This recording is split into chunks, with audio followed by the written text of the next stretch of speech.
All right.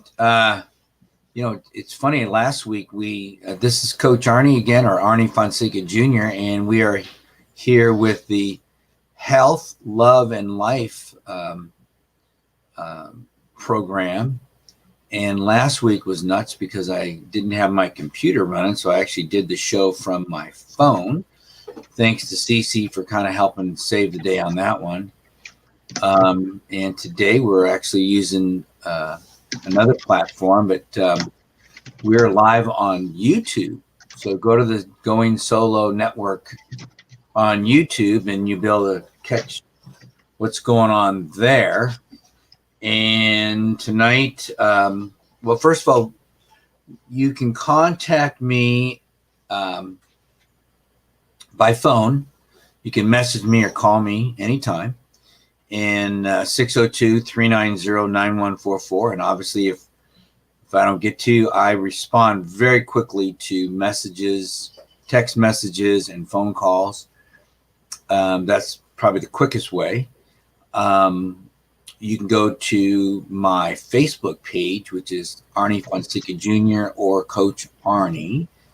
I am on YouTube as well. So hopefully when this goes, we'll figure out how to get that link to my channel. But you can look me up on YouTube, Arnie Fonseca Jr. On Twitter, I'm spending a lot of time on Twitter because I'm just trying to figure out Twitter and how all that works at Real Coach Arnie on Twitter. And another platform that I am learning and working on is TikTok. So for those of you that are probably younger, but it's a growing platform, I would suggest you get over there and figure that out, because those of us that get in on the early, it's not like a network marketing business, but it's from what I understand, although I was on Facebook early, I didn't know what the heck I was doing. I never did anything really with it. Had other people doing it for me, didn't learn anything. And by the time I really got involved with it, it was too late as far as, a lot of the numbers and stuff, how Facebook works. Even Instagram. I jumped on Instagram really hard and heavy about a little over a year ago. And actually a year and 1 month.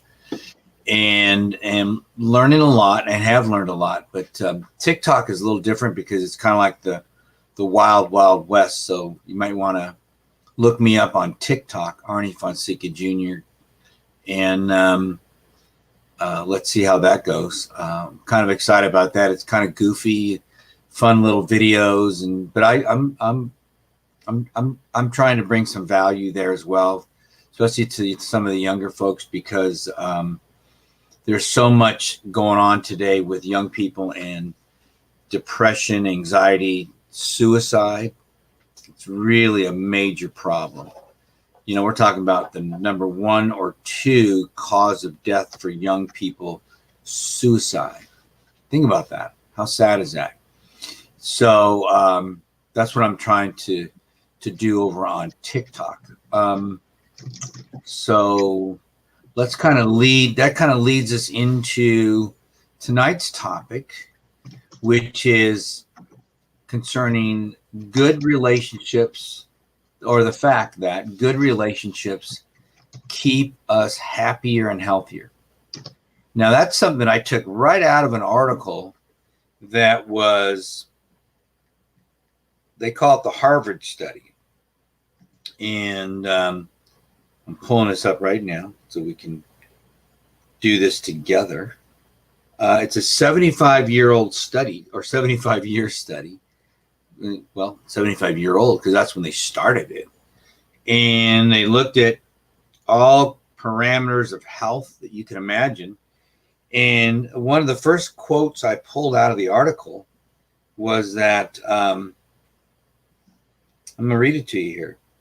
The clearest message that we get from this 75-year study is this: good relationships keep us happier and healthier, period. These are researchers, Harvard. I guess they're supposed to be really smart over there, right? And by looking at these individuals, men in general, 75 years ago is when they started this study. Now I can get into all the different parameters of the study, but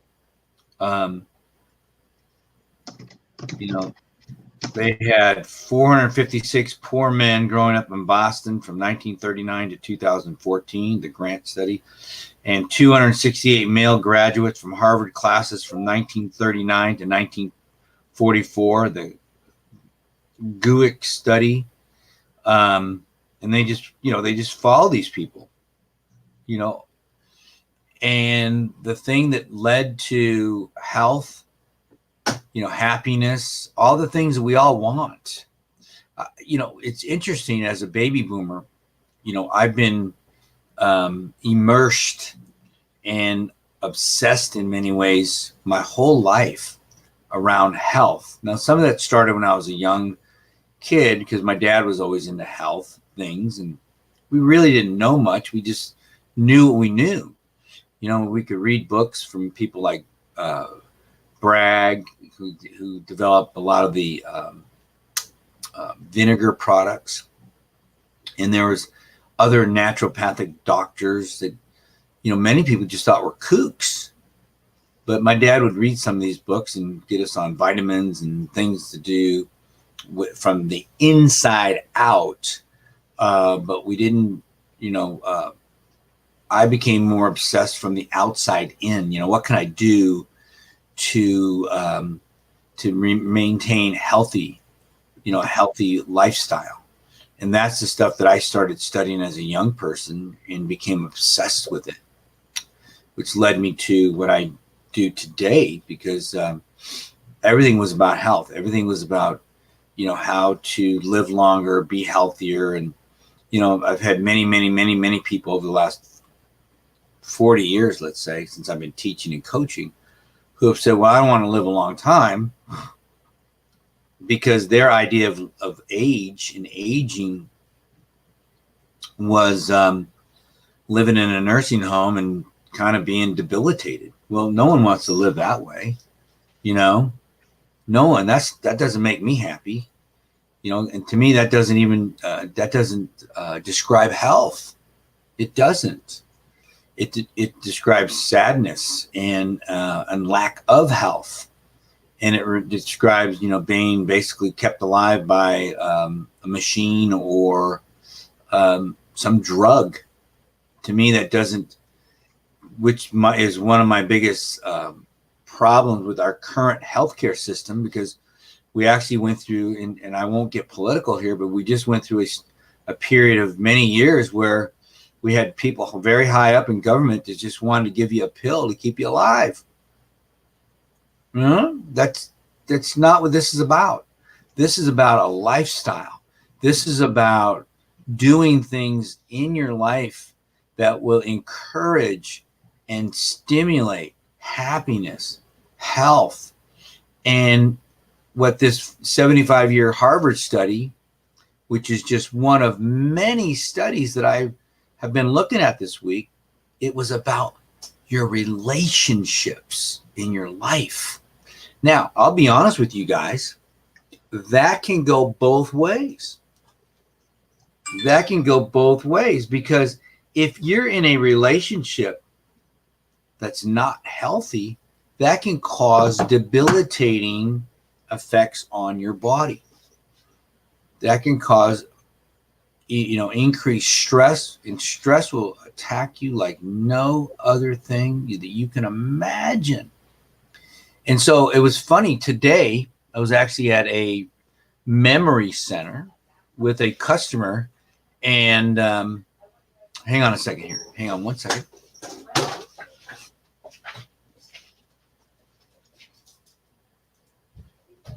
And sorry about that. But it was there was a young lady there. She was a phlebotomist, and she had come in there to draw some blood from somebody. And I was talking to her about relationships. And when I got to some pretty targeted questions. I mean, she all of a sudden got real quiet and kind of, I'm not going to say embarrassed, but because she was single and really didn't know how to go about relationships as far as finding that special person. So because a lot of people, what I've seen today in today's society, 2019, is I'd rather not be in a relationship if I can't be in the perfect relationship. And guess what? That's okay too. Because to me, the highest relationship is with you and God anyways, and you and yourself. Because nothing else is going to really matter, guys. If you don't love yourself, you're not going to be in a great relationship anyways. But then I went over with her my strategies, my 4 steps to finding that soulmate, that great relationship. And I use that not just in personal relationships, with business relationships, and whether you're in the right job or not. It all works the same. It's knowing what you want. Who do you have to be to attract what you want? Knowing what you don't want. And then where do you find it? It's a system that just works if you work it. The problem is most people become jaded and beat up that they don't even really know what they want anymore. And if they do, they're embarrassed to say it. Number 2, they're not willing to do the work to make the changes in their own life. The third one is pretty simple. Most people know and have been around enough to know what they don't want anymore. They really do. And that's usually where everything starts anyways. What I don't want. And the fourth thing is, where do you find this type of relationship, job, whatever it might be? That's a tough one for people, because then they have to break out of their comfort zone and go different places if it's what they really want. And the point of the show tonight is I'm trying to tap into your head here with a real soft little hammer. Tap, tap, tap, tap, tap, tap, tap. That even more important than what you're putting in your pie hole here, eating and exercising, which I love to do, and all that stuff, is building quality relationships. It's been proven. It's been proven time and time again by research. Now, we can ignore it. That's fine. Do that all you want. But I've been talking about this now since I was on a TV show called The List. And I think it was, 6 years ago. 6 years ago. And one of the first things I talked about in my 3 lists, besides exercise and nutrition, the third thing I talked about was relationships, and how important it was for people as they got older to have quality relationship. And what really zeroed in after that for me, because I started to do a deep dive into men, because I'm a guy, and part of that deep dive was the fact that men are terrible at building great relationships. Early on in their life, they're great. They're buddies from high school and college and at work, going playing basketball, going to the gym, doing whatever.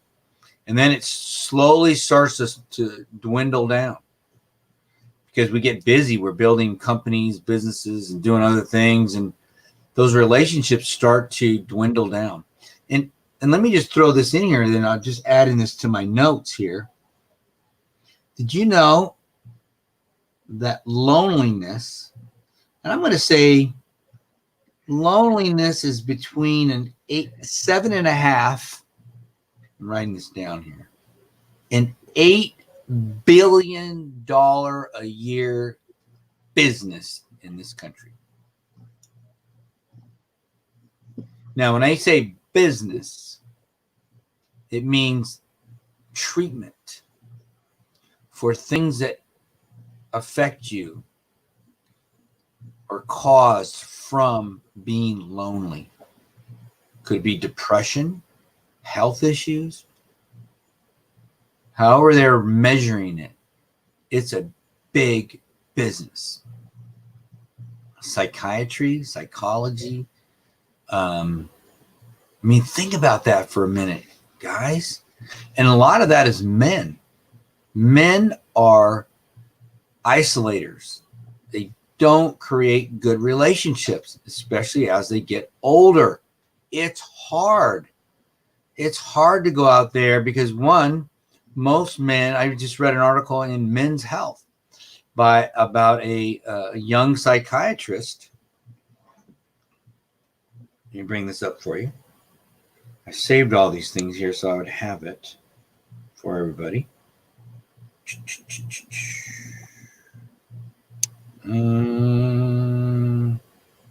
it is. The stigma of depression. And he was a young psychiatrist. And one of the things that he was asked when he first applied for the job was, why do you want to become a psychiatrist? Well, the honest answer was because he wanted to learn about treating his depression. But he didn't say that when he was talking to his new boss. He gave him the old standard medical line. But he, it didn't take long, a couple of years, and he couldn't hide it any longer, that he was depressed. And but because, see, men aren't supposed to tell people they're depressed. Do you know that, and I've mentioned it before, I think on this show, I know I've had on other podcasts or Facebook Lives, wherever you find me, I've talked about that 90% of the people in this country, I should have stats on around the world, but I just don't. But 90% of the people in this country that ask for help are men. Isn't that crazy? No, excuse me. Are women. Men don't. 90% of men don't ask for help. Women do 90% of the time. Men 10% of the time. Because, like I was just sharing with that article here in Men's Health about a psychiatrist, he grew up like a lot of us guys. We don't ask for help. That shows weakness. We're supposed to be alpha males. That's a big joke. That's why these men's groups right now are so big on Facebook. 30, 40,000 men on there. And most of them are young guys that just don't have a clue because they're being raised by single moms, or they were raised by single moms. They don't know who their dads are because dad hasn't stepped up. And it's close to 50% right now of fatherless homes. So you have a lot of confused men out there who walk into these big Facebook groups, let's say, and you have a few alpha males in there kind of tell them what to do. So they're confused. They need to learn about themselves first. They need to learn how to love themselves. They need to learn they need to experience their masculine polarity and their feminine polarity. They need to learn how it works and how to stay, how to balance themselves out. Most men don't. So they're confused because they don't know whether to be an alpha male and be tough. And so they go overboard. Or to be more feminine, because women like that supposedly for a while. And then they get tired of that. And then the men are confused, like, okay, what am I supposed to be? See? So there's confusion out there from the media and from women. And so we have this massive confusion going on with men, which is honestly part of the whole depression and suicide problem for men on the men's side of it. Women, it's some other dynamics going on, but we have a loneliness issue. Going back to my number here, check that out yourself. You got a loneliness. Watch this. I'm going to do a search here while I'm on the air. Watch this. We're going to do a Loneliness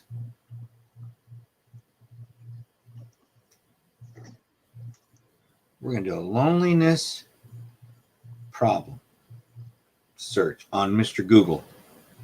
All right, watch this. Watch this, guys. I'm going to show you something here. Here's one. Here's a quick article, and this is like, it's all over the place here.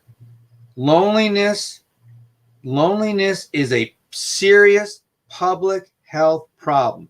The lonely are not just sadder, they are unhealthier and die younger. What can be done?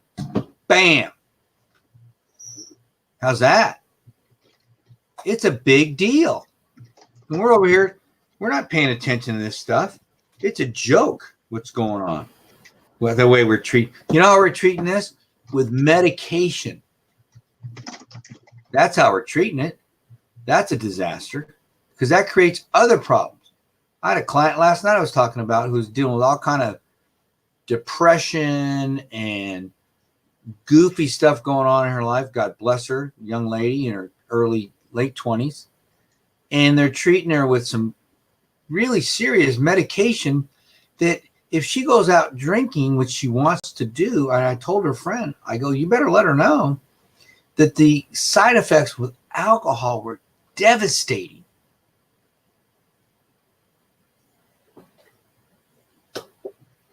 You know, and I've read numerous studies on not just that medication, but there's other ones out there that, and they're antidepressants that are leading towards young people committing suicide because it's one of the side effects.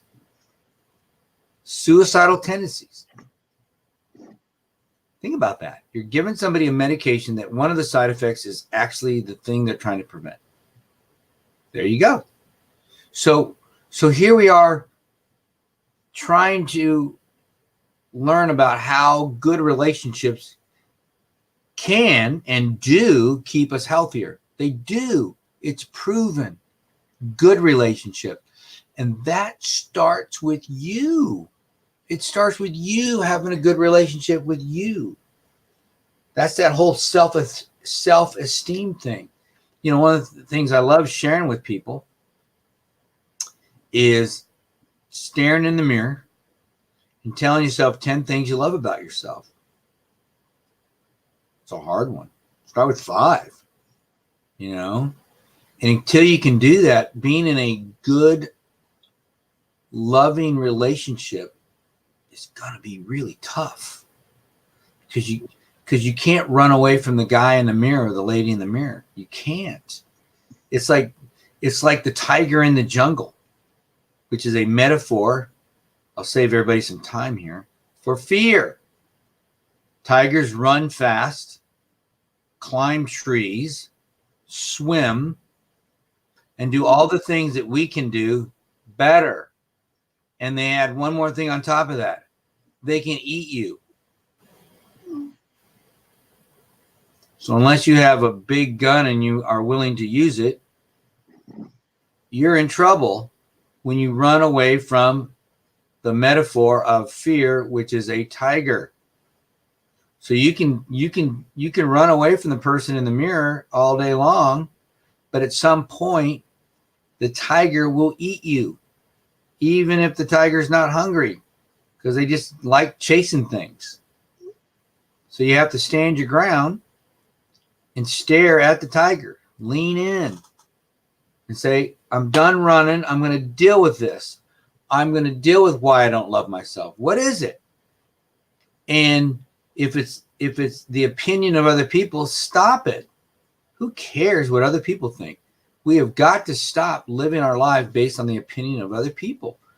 They don't, I hate to say this, because I've read articles this week that the biggest problem we have in a relationship is with close family and friends. Really? And those are the people we happen to listen to the most. And they're driving us crazy. So stop that. Doesn't mean you don't have to love them. Doesn't mean you don't have to go to Christmas dinner or Thanksgiving unless you don't want to. But it does mean you don't have to listen to them. Who gives a you know what? Stop it.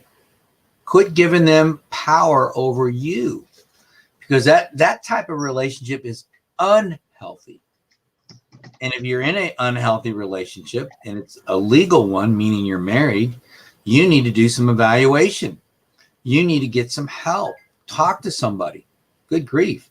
I mean, but if you're not talking to somebody, then you're doomed probably for failure. But it starts with you loving yourself. If you believe that you deserve to be in a, which we all do deserve to be in a healthy, strong, loving relationship. If you believe that, then you will attract that into your life. I promise you. It's like when you're at a job. If you believe you should be in a job that feeds you, that nurtures you, that gives you that stimulates you mentally, that all the things that a healthy personal relationship, if you deserve that from your job, you're going to find that job. I promise you, you will. But if you think you just deserve to be, 9 to 5 and feel miserable and hate getting up in the morning, like 80% of the people in this country that hate their jobs. You realize that? Is that not crazy? They hate what they do, especially in this economy. Good grief. Quit. And remember, rule number 1, when looking for a job, the best time to find a job is when you have a job.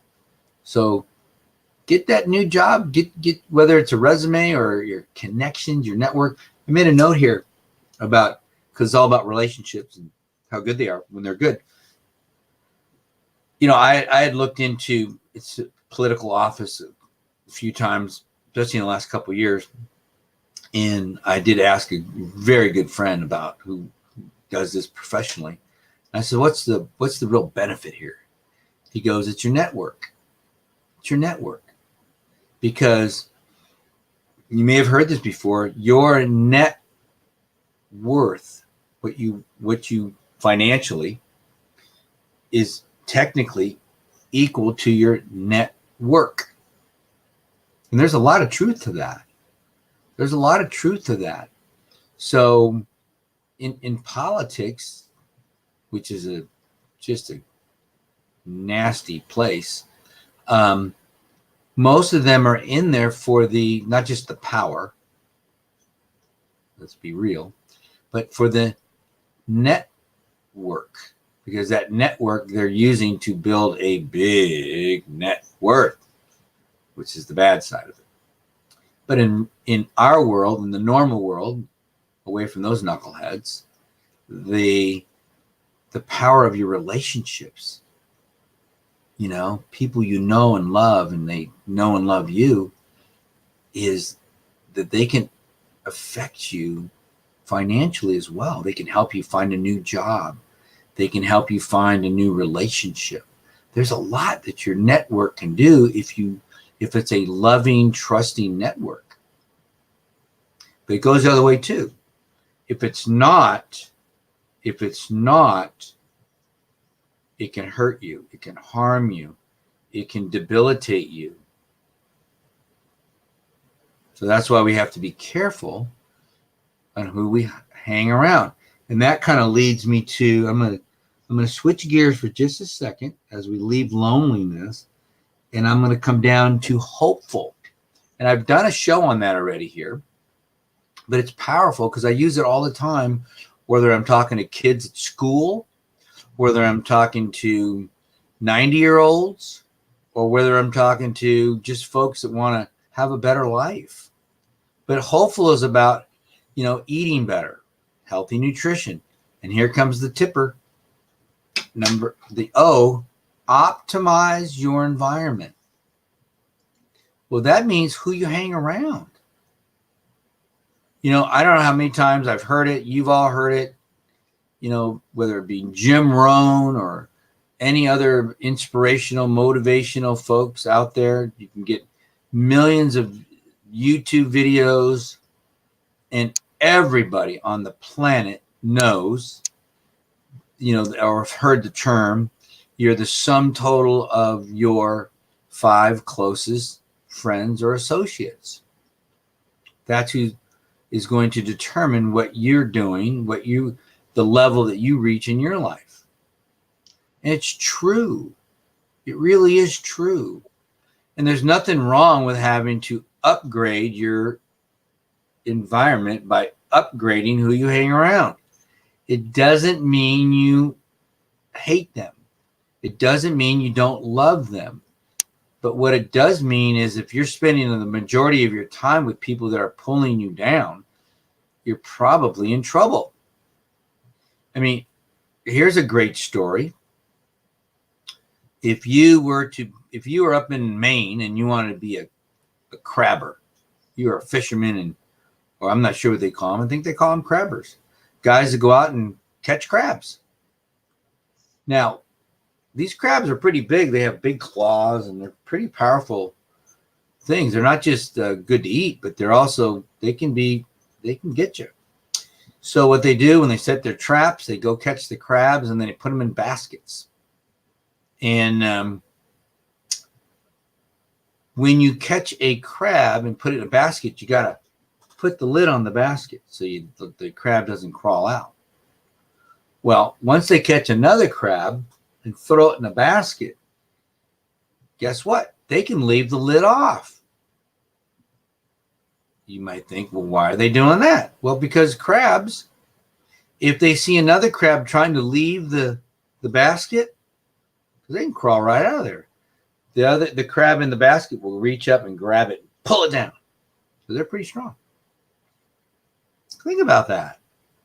And then the other one might try it, and the other one will pull it down. And the other one might go and then pull it. They'll be pulling each other down until they both look at each other and go, what is this? This is stupid. Going up means it's painful. Going up means pain. So the crab, having a primitive brain, a very primitive brain, figure out after a while, this is stupid. Just stay right here in the basket. Now, human beings, being a little more intelligent, hopefully, it sometimes takes a long time of abuse, mental, physical abuse, of trying to get out of the basket, trying to escape our environment. And that's why it's sometimes very tough, because although there's so many anecdotal stories of people that have come from just nothing. So many successful people have done this. They didn't come from a lot. They came from nothing.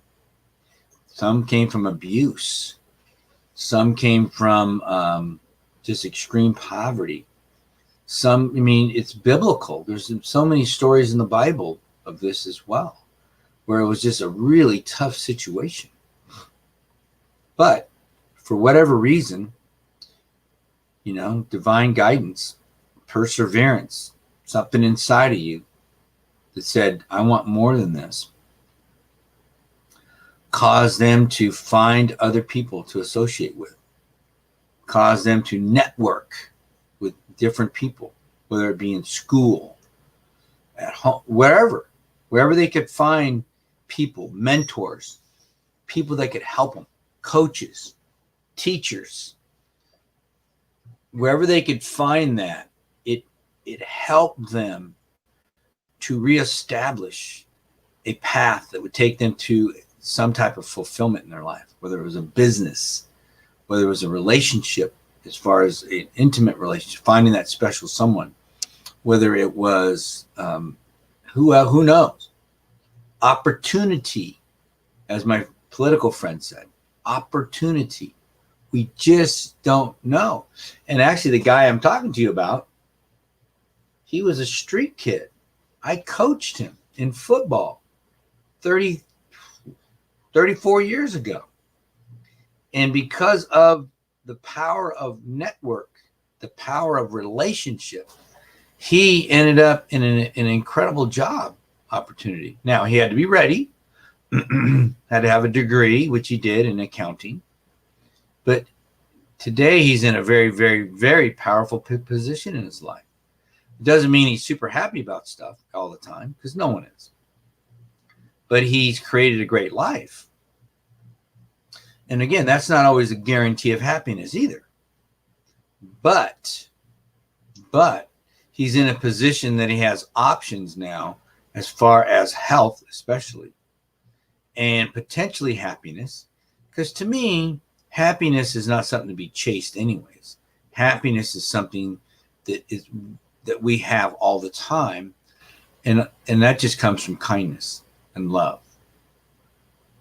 It's true. Go out and do something for somebody. I promise you, no matter how bad you're feeling, it'll make you happy. Try it. Try it tomorrow. You know, that's actually the tip today, but we'll get to that in a minute. So as part of my hopeful presentation, the O is optimizing your environment, optimizing for your environment. And then let's talk about something else here. Another analogy is zoo animals. And we talked about crabs and how crabs are like people, except they're a little more bold. You know, people will take their time to jerk you down. People will take, sometimes it's pretty quick. People will take their time to tell you that you can't do something. You know, here's another story before we get to the zoo animals to just kind of prop my thinking here. You know, years ago, when I do some workshops on this, I would talk about why is it when someone's 5 or 6 years old and you ask them what they want to be, you know, this is an 80s thing, but they want to be an astronaut or a fireman or a police officer. I don't know if anybody wants to be that today, but they want to be a police officer or fireman or president of the United States or something like that, right? Because kids are amazing. They don't really have, their filters aren't that great yet. So they don't know what they don't know. And all they know is they want to be something that really looks and appeals to them and sounds great. It sounds like, wow, this would be so much fun. Or when I was a kid, it was a professional athlete, whether it was a football player or a baseball player. And even at one point, before I knew that I wasn't going to be growing that super tall, was a basketball player. It didn't matter what sport it was. You know, soccer wasn't that big a deal yet when I was a kid, but those 3 other sports were. And man, I can only imagine, you know, being a professional athlete. How cool would that be? But, you know, as I got older and I started teaching and started talking to people and learning about them, learning about what makes them sing, what makes them tick, what makes them happy. And then I would say, what do you want to be? What do you want to be? And I would be excited for them. And they'd look me in the eye and they'd go, Coach, I don't know. And they'd shrug their shoulders. See, I always knew after a while that I want to be a teacher and a coach, because those are the people that made me happy. Those are the people that they patted me on the back. They hugged me. They loved me no matter what. They encouraged me. And it made me feel good. It wasn't about money at all. I remember that the first 10 years of my teaching career were not about money. It was about love and encouragement to other kids. It really was. And but when I talked to those young guys and young people, they just shrugged their shoulder. They didn't know. Because see, from age 5 to age 17, those 12 years, people beat out of them what they wanted to be. They beat it out of them by telling them no. They were crabbing them. They were grabbing them and pulling them down. And, you know, and going back to that zoo animal analogy, think about it. These amazing animals, lions and tigers and leopards and jaguars and all kind of amazing animals, they catch them and they put them in zoos. And after a matter of months, these animals are pathetic. They're pathetic because that drive to be who they are It's like that 5-year-old that wants to be the president. By the time he's 12, it just takes longer now for human beings.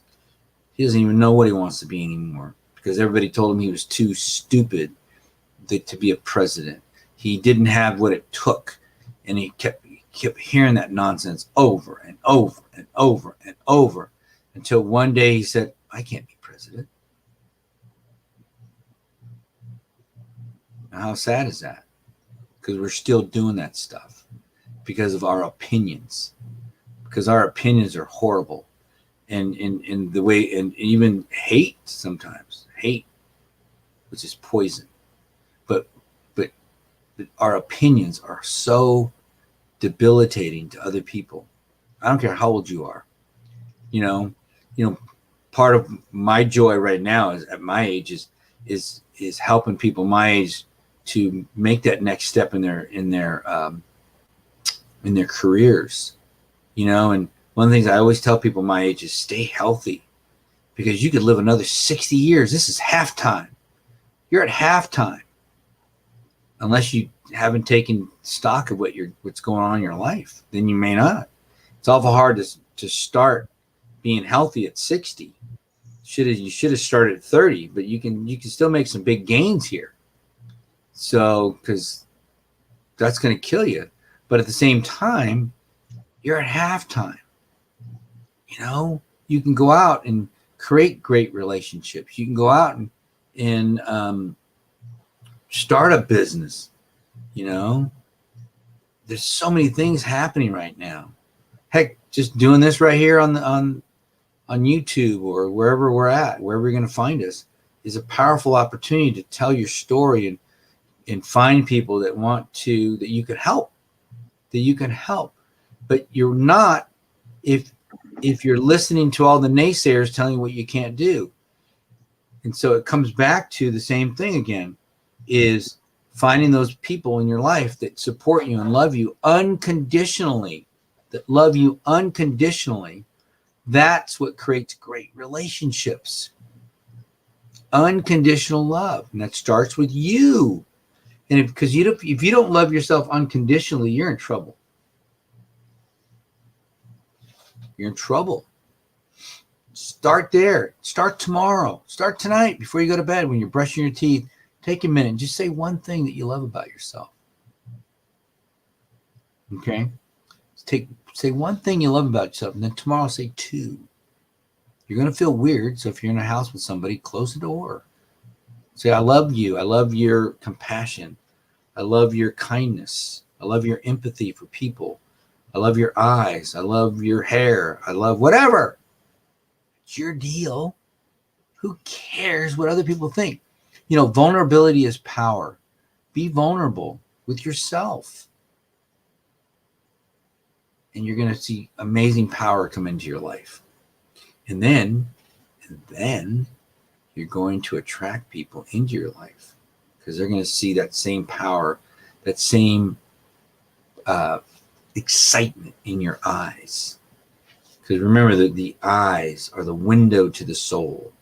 And when you have excitement in your life, you can see it in someone's eyes. I had a great conversation this past weekend with somebody who just came out of rehab. He was in prison. And he found the Holy Spirit, not to get too in going down that road right now, but hey, look, God's a part of my life. And I looked in his eyes as he was telling me a story. I said, listen to me. Don't ever lose that fire in your eyes. Don't ever let anybody take that out of you. Don't ever let anybody put that fire out. Use it to help other people. And he looked at me and he goes, I will. And that, and I hope he does. But people will try to put that fire out, because there's 2 types of people in the world as I finish up here. People that run towards a fire because they want to know what's exciting you. Why are you so excited? And people run away from it because they're afraid of you, because you're too excited about life. Think about that. Do you want to be around people like that? Man, I want to be around people that are on fire for living, for life, because that's what it's all about. That's what this talk tonight is all about. And I hope that if I made sense to you tonight, share this. contact me. Give me a call. I'd love to talk to you about it. Look me up on Twitter, Instagram, Facebook. It doesn't matter. And let's talk about it. Okay? Let's talk about it. Because there's only one way we're going to stop this epidemic of suicide and depression and anxiety and sadness. And that's talking about it. And stop listening to naysayers and people that are just crushing our spirits. I'm sick of it. And I think you are too. So let's start a movement together that we can start this together, and we can build, our own self-esteem. We don't need drugs to do it. We can do it through our own spirits, through our own love, and our own non-judgment conversations with each other. Let me give you a little tip of the week. I like to give out a little life tip of the week, since we're talking about happiness tonight. Happiness is about kindness. So what I want you to do this week, try to do it once every day, just one time every day. Do something kind for somebody. Open a door, smile at them, do them a favor, do something. Do something kind for somebody in your life, whether it's a family member, whether it's somebody at the office, somebody at the grocery store, somebody at the bank. I don't care, wherever you're at. Do something kind, and I guarantee it puts a smile on your face. Okay? Let me know about it too. You can give me a call, send me a text. Hey, Coach, this is Mary, and I heard your show, and I did something kind for somebody today, and I feel really good. Tell me what you did. Doesn't matter. So that's how we're going to create a movement, because we're going to share our hearts with people. We're going to be vulnerable. We're going to stop listening to all the opinions out there. We're not going to be crabs. We're not going to be zoo animals. And we're going to live. And guess what? By doing that, you're going to change things. You're going to change yourself. Then you're going to change your families. Then you're going to change your community. And that's how we change the world. All right? Hey, guys, this is Coach Arnie. I'm over here with the Health, Love, and Life program on the Going Solo network with CC Schatz. So look us up, and look us up on YouTube. And I'd love to connect with you anytime. But hey, guys, thanks. And I appreciate you all. And I will be back next week with another great show. Bye.